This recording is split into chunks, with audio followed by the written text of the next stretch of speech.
चलो भाई क्वेश्चन 11 देखते हैं। बड़ा इंटरेस्टिंग क्वेश्चन है, एनालिसिस का क्वेश्चन है। टेट्राहेड्रन के दो फेसेस दिए हुए हैं और पूछा गया है ये जो चार एजेस हैं ये कौन कौन सी एज हो सकती है। ठीक, बहुत सारे ऑनलाइन प्लेटफॉर्म्स हैं बड़े बड़े, एक्सप्लेनेशन गलत दिया, ध्यान से देखना, इंटरेस्टिंग क्वेश्चन है। ठीक है, चलिए शुरू करते हैं। तो एक टेट्राहेड्रन बना लेते हैं, उससे आपको आइडिया लग जाएगा कि भाई क्या करना है, कैसे करना है। ठीक है,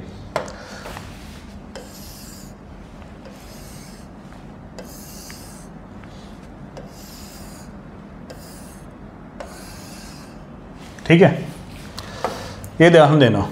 इसने दो प्लेन के इक्वेशन दिए, इसका मतलब हो सकता है प्लेन P1 हो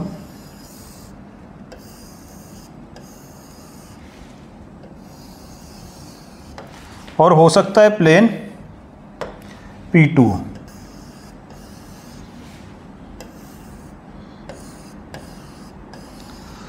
ठीक है, दो प्लेन दे दिए इसने, एक हो गया आपका P1 और हो सकता ये P2। ठीक है, अब इसने पूछा है कि इनमें से ये जो चार लाइन है इनमें से एज कौन कौन सी हो सकती है इस टेट्राहेड्रन की। तो आप बोलोगे कि भाई टेट्राहेड्रन की एज ऐसे होंगी, या तो वो P1 में लाए करें या P2 में लाए करें या P1 P2 दोनों में लाए करें या एक में भी लाए ना करें। ठीक है, अब थोड़े से हम ये शुरू करते हैं कि इसका एनालिसिस शुरू करते हैं। जो ऑप्शंस दिए हैं, ऑप्शंस देखना। पहला ऑप्शन क्या है कि भाई ये जो लाइन है 1 1 1 से पास कर रही है, क्या 1 1 1 इस प्लेन पे लाए करता है? 10 15 27 नहीं कर रहा। फिर 6 0 0 या 1 1 1 को नीचे भी चेक करो, ये भी नहीं कर रहा। फिर 6 0 0 10 से इसमें लाए करता है, P2 में लाए नहीं करता 6 0 0। फिर 0 4 0 0 4 0 इसमें लाए करता है, 0 60 4 20 कर रहा है, ये भी 0 4 0। इसका मतलब ये हो गया कि जो 1 1 1 पॉइंट है वो तो P1 P2 किसी में लाइन नहीं करता। जो पहला ऑप्शन है ए वाला, वो लाइन जो है वो 1 1 1 से पास करती है, वो किसी में लाइन नहीं करती।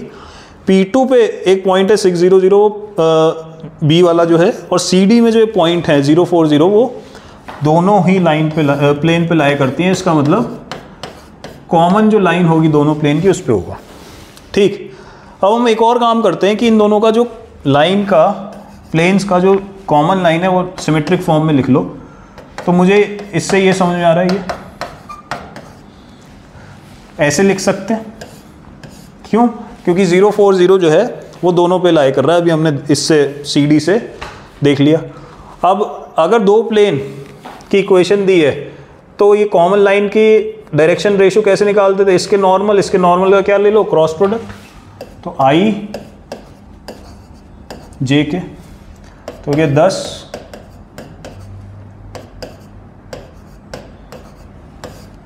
ठीक है, तो हो गया 0I माइनस 64J प्लस 80 के। रेशोज़ की बात हो रही है तो ये 0 लिख देता हूँ, ये 4 8 16 से डिवाइड कर देता हूँ, तो 16 4 जा 64 और 16 5 जा 80। ठीक है, ये हो गया ऐसा। अब देखना शुरू करते हैं कि भाई ABCD में से क्या क्या हो सकता है। A हमने देखा 1 1 1 does not lie on any of the two planes P1 P2। Means ये जो लाइन है ये जो डबल कलर्ड लाइन्स हैं इनमें से कोई नहीं हो सकती। जो सिंगल कलर्ड ये ब्लू लाइन है ये शायद हो। ठीक है, अब उसके लिए क्या चेक करें? उसके लिए हमको ये चेक करना पड़ेगा क्या ये दोनों लाइन स्क्यू हैं। स्क्यू चेक करना आपको आता है तरीका। ठीक है, आप देखोगे तो ये स्क्यू लाइंस निकलेंगी, स्क्यू लाइंस निकलेंगी। और अगर ये स्क्यू हैं तो आप ये बोल सकते हो कि ये एक मेरी एज हो सकती है। ठीक, फिर सेकंड में देखो, सेकंड में 6 0 0 है। 6 0 0 हमने बोला था कहाँ पे लाए करता है? P2 पे लाए करता है, P1 में लाए नहीं करता, या उल्टा सॉरी P1 में लाए करता है, P2 में लाए नहीं करता। ठीक है ना, 6 0 0 देख सकते हो, 10 6 60। इसका मतलब 6 0 0 से लाइन एक पास हो रही है। अगर मैं इसको 6 0 0 बना दूं और ये लाइन जो है क्या P1 या P2 में लाए करती है, ये और देखना पड़ेगा। ठीक है, P1 2 में तो लाए करती है कि नहीं ये देखना पड़ेगा, या P1 में लाई करती है कि नहीं ये देखना पड़ेगा। तो इसके लिए क्या करो, या तो सीधे सीधे स्क्यू का कंडीशन चेक कर लो कि भाई इस लाइन से स्क्यू है कि नहीं है। अगर ये स्क्यू होगी तो ना तो P1 में लाई करेगी ना P2 में लाई करेगी। 600 से पास करती है, स्क्यू लाइन है तो ये वाली एज जो ओनली ब्लू है ये हो जाएगी। ठीक, तो सिंपली इसको भी चेक करोगे स्क्यू के लिए तो ये भी आ जाएगा। ठीक है, अब आते हैं C पे। C 040 से पास कर रही है, इसका मतलब या तो C की जो है ये कॉमन लाइन हो सकती है, कॉमन एज, या फिर ये जो P2 के दो एजेस हैं ये, या P1 के दो, क्योंकि 040 इस पे लाई करता है। तो P040 अगर आप ये बना सकते हो, ये बना सकते हो, ज़्यादा से ज़्यादा यही कर सकते हो। इसका मतलब चेक करते हैं हम थोड़ा सा। C में अगर मैं देखूं डायरेक्शन रेशियो जो है -254, इनका प्रोडक्ट निकालते हैं इसके साथ। तो 10 2 20, 15 5 75, तो ये जो है 55, 12 4 48, जीरो नहीं हो रहा। मीन्स एक प्लेन है P1, इसके परपेंडिकुलर के डायरेक्शन कोसाइंस है और एक लाइन है उसके डायरेक्शन कोसाइंस है। दोनों A1 A2 plus B1 B2 plus C1 C2 करा, जीरो नहीं आया। इसका मतलब ये 040 से तो पास कर रही है, कॉमन लाइन से तो पास कर रही है, बट P1 में नहीं है। इसका मतलब ये भी नहीं हो सकती, ये भी नहीं हो सकती, ये भी नहीं हो सकती। मीन्स C वाला जो ऑप्शन है अभी तक नहीं, कोई भी एज नहीं दे सकता। ठीक है ना। P2 से चेक करते हैं इसको। P2 से चेक करो, -2 4, 5 5 25 29 हो गया, 4 4 16, नहीं हो रहा जीरो। इसका मतलब ये लाइन P2 में भी लाई नहीं करती।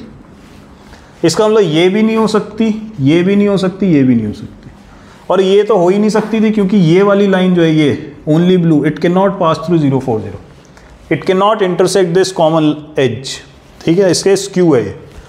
इसका मतलब C can not be your answer, C can not be your answer. D देखते हैं। D is again passing through 040। क्या D किसी एक प्लेन में लाई कर रही है? देखें तो 1 × 10 10, 15 to 30, 10 - 30 -20, 12 to 36, जीरो नहीं हो रहा। इसका मतलब does not lie in P1। P2 में -2 -2, 5 2 10, -2 -10 और +12। इसका मतलब क्या हो गया, ये 040 से पास करती है और P2 में लाई करती है, करनी पड़ेगी। अगर P2 में लाई करती है तो मैं इस वाले एज को D वाला एज बना सकता हूँ या फिर इस वाले को, ये 040 बना दो, ठीक है ना, या फिर ये वर्टेक्स 040 बना दो और ये या फिर ये एज। इसका मतलब D can also be an edge, D can also be an edge, C can not be an edge. क्यों? C कोई भी नहीं सेटिस्फाई कर रहा, ना वो P1 में है, ना वो P2 में, ना वो स्क्यू है। ठीक है ना, तो C can not be your answer, A B D can be your answer.